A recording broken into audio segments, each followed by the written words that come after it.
करना चाहता हूं। मैं आप में से हर एक को बताना चाहता हूं, एक समय था जब परमेश्वर नूह पे प्रकट होता है और परमेश्वर से कहता है कि ये पूरी दुनिया खत्म होने वाली है, तो एक जहाज बना, मैं तेरे परिवार को बचाना चाहता हूं। आप सभी जानते हैं कि नूह ने एक बोट बनाई, लेकिन मैं बिलीव करता हूं ये इतना आसान नहीं होगा।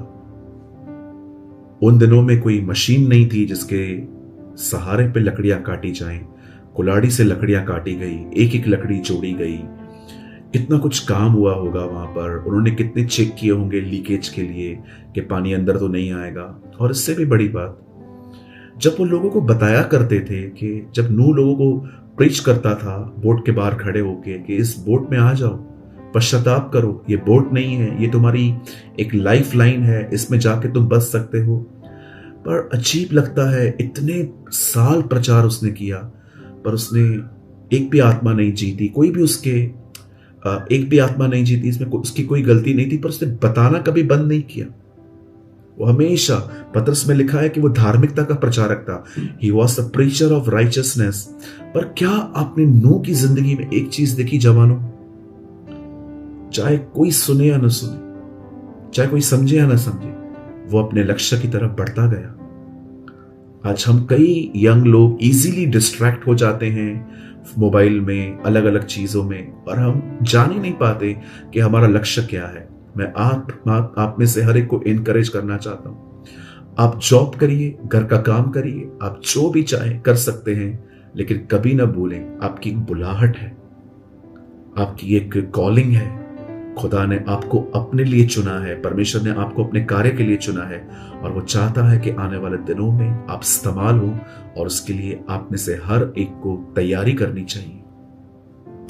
उम्मीद करता हूं ये छोटी सी बात आप समझे होंगे। आइए मैं बेसिक टीचिंग में आना चाहता हूं, और इस समय मैं आपके सामने एक वर्ड रख रहा हूं, और ये वर्ड जो है ये गिनती की किताब का 13 अध्याय का आखिरी वचन है। और यहां पर लिखा है, फिर हमने वहां नपीलों को, अर्थात नपीली जाति वाले अनाक वंशियों को देखा, और हम अपनी दृष्टि में उनके सामने टिड्डे के समान दिखाई पड़ते थे, और ऐसे ही उनकी दृष्टि में भी मालूम पड़ते थे। हम यहां पढ़ रहे हैं कि इज़राइल के जो लोग थे वो मिस्र में फिरौन के गुलाम थे, और एक समय आया जब परमेश्वर ने अपने दास मूसा का मन उभारा, परमेश्वर ने उससे बातें की, और परमेश्वर ने उसे मिस्र भेजा। बड़े बड़े चमत्कार करके फिरौन जो था वो हैरान हो गया कि कैसे मूसा अपनी लाठी लेकर उससे पूरे मिस्र को तबाह कर दिया, और अंत में इजराइलियों को उसने जाने दिया। और जाने के बाद हम जानते हैं कि परमेश्वर ने उन्हें एक लक्ष्य दिया था। वो सिर्फ यहां वहां घूम नहीं रहे थे, उनका एक लक्ष्य था, उन्हें कनान पहुंचना था।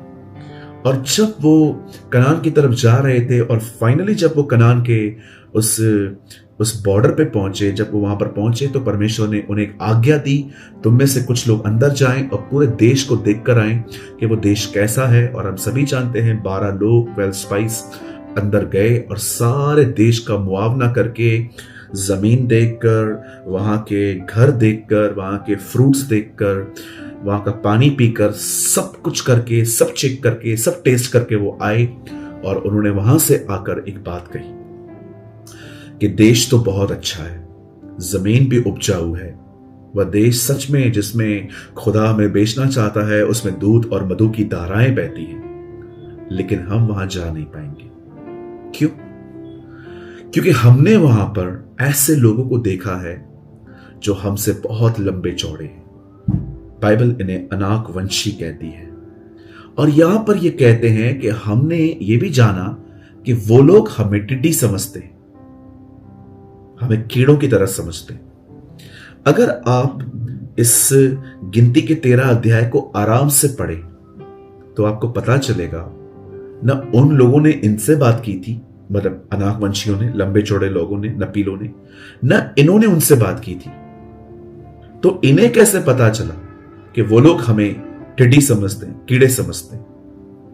मैं आपको बताना चाहता हूं, इजराइलियों की सबसे बड़ी मुसीबत शैतान नहीं था। इजराइलियों की सबसे बड़ी प्रॉब्लम थी उनके दिमाग का चलना।